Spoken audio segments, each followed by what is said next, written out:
Overwatch 2 has been out for a few weeks now, and yet with the multitude of options you have, it can be hard to find the perfect settings in Overwatch 2. What is the game standard? Let's find those answers. My name is Paz, and I am currently a top 100 support player for Penn State. I have a ton of time in this game, but keep in mind that this should be taken with a grain of salt. Not all of my settings are going to be the best fit for you, but this can be a good starting point to pivot off of once you get going. We are first going to start off by talking about my setup on PC. If you are a console player and you just want to skip past this, timestamps are located in the description for your convenience. Although if you are considering joining PC soon, this may be of some use to you. The baseline PC to play Overwatch should be capable of running it on low settings with at least 60 frames per second or FPS. You can track this by turning on the setting in the menus. I highly recommend investing in a system that can match 144 FPS if you're looking to get serious, but if you are just starting out, it's not the end of the world. If your system is capable of this metric, consider investing in a monitor that can produce a 144 Hz refresh rate with a response time of 1 ms or lower. I'm currently using the Alienware 2521H, which is absolutely insane if you're looking to go all out in a monitor, but there are other cheaper options that'll do just fine on a budget. There are many videos on YouTube to help you with this process better than I can, so consider doing more research as needed. Just make sure that once you do get your hands on a better monitor, that the refresh rate is set to the highest it can produce both in Windows and in game. Your other peripherals are important as well. I currently use the Model O wireless. There are so many good options out there nowadays though. Just make sure that you have a pad that is larger than the ones you used in elementary school and that the mouse is not a $20 Red Dragon mouse. I used to use that, and while it was a great entry-level option, I'm extremely happy to not use it today. Let's now get into the good stuff though, which is the game itself. Working from left to right in the menus, arguably the most important thing to get right is optimizing your graphics settings. The basics include playing on full screen to minimize input delay, maximizing your field of view, and turning off dynamic render scale. I prioritize frames, so I turn down the in-game resolution to 75% as I still have clarity. Anything lower than that and the enemy begins to look like mush. Even if your PC cannot handle this, setting the max frame rate to 600 is standard. The other settings are default, meaning reduced buffering on, VSync and triple sync off, and NVIDIA reflex on but without the boost. I run the game on low settings. This maximizes frames and takes away unnecessary objects on some maps that can block your vision. Only setting I run on high is texture quality so that the game doesn't look like complete garbage. I know some people are rolling their eyes at this, but keep in mind that Overwatch is a particle heavy game that can be a lot to take in. Lowering your settings does not only help with your frame rate, but also your perception of the game itself. It makes it more digestible and easier to play. Trust me, this is the good stuff. The only bad part about this section of the video though is that most console players do not have the option to change these settings. I used to play on Xbox and I literally cannot go back because of this. It is just too much to handle.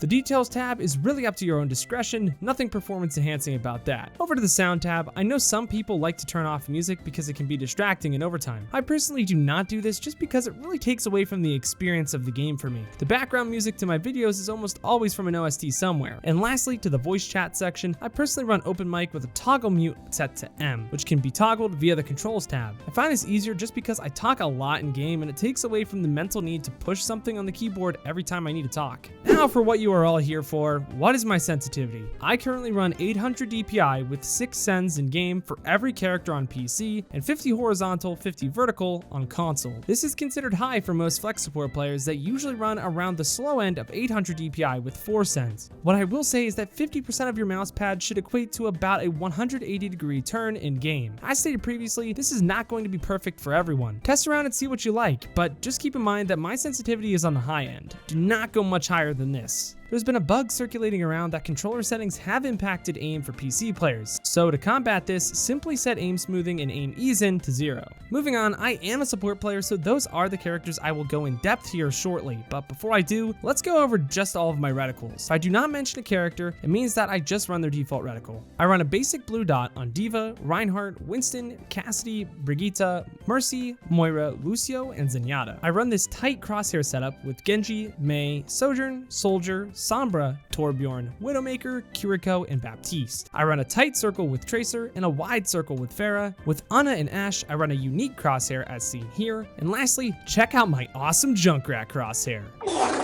Now let's start with the support character specific settings. With Ana, your scope sensitivity is not the same as your unscoped sensitivity by default. I currently run 50% relative aim just because that is what I'm used to, even though it is pretty fast. The 1-to-1 ratio for Ana and Widowmaker is 37.98 though. For console players, set your friendly aim assist to 30 out of 100 on Ana. I'm telling you, this is a straight up aimbot that barely pulls your crosshair. It is so free. Everything else I have for Ana is set to default just because that's what I'm used to. But if you are struggling to nano the right targets, turning down the sensitivity is an option as well as target confirmation. For Baptiste, I have everything set to default. The big settings I see most people change though are his recoil recovery aim compensation setting. When this is on, it resets his crosshair instead of keeping it up from the recoil. Brigitte and Zenyatta are the same scenario, just default. Kiriko is where things get a bit interesting. Right now, I am still testing around with a few settings like toggle healing a Fuda so that I don't have to tap it again, but having it on does help with lining up the kunai immediately after for good damage rotation.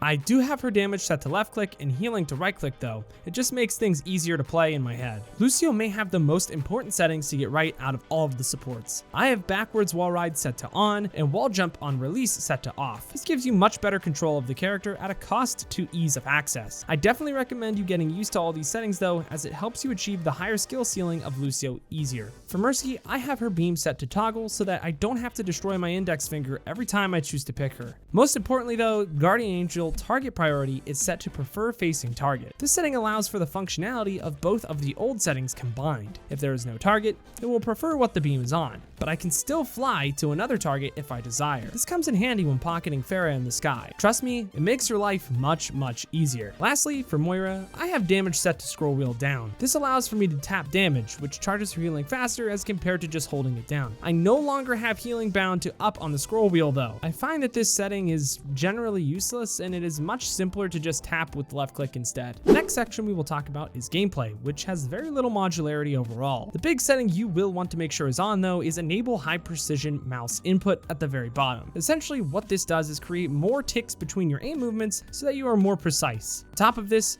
make sure to go into your Windows settings and make sure that your mouse has acceleration turned off. Essentially, with this turned on, your sensitivity accelerates when going in one direction. It is viable competitively if you can get used to it, but the majority of players do not even realize that this setting is on to begin with. So it does more harm than good for most people. Now that the controls section is out of the way and the social tabs are up to preference, let's talk about accessibility. Immediately, turn camera shake to reduce and HUD shake off. There you go. That's all you need to do to make the game feel great. Subtitles can make your life a bit easier when dealing with Sombras, but I find it distracting consistently to look down every 2 seconds, and also it causes input lag. Color blindness options are also here to change the color for both teams, but I personally just have it to default. The option is just there for you if you want to change things up. And with that, we have completed going through my settings. Again, remember to personalize your settings to you and tweak things as you need, especially with your sensitivity. The worst thing you can take from this video is just the settings and nothing more. If this was helpful, make sure to send it around to some of your other friends just starting out to make sure you are optimized to perform at your best. Consider liking the video or subscribing as well to keep improving through your Overwatch climb. Thank you all so much for watching,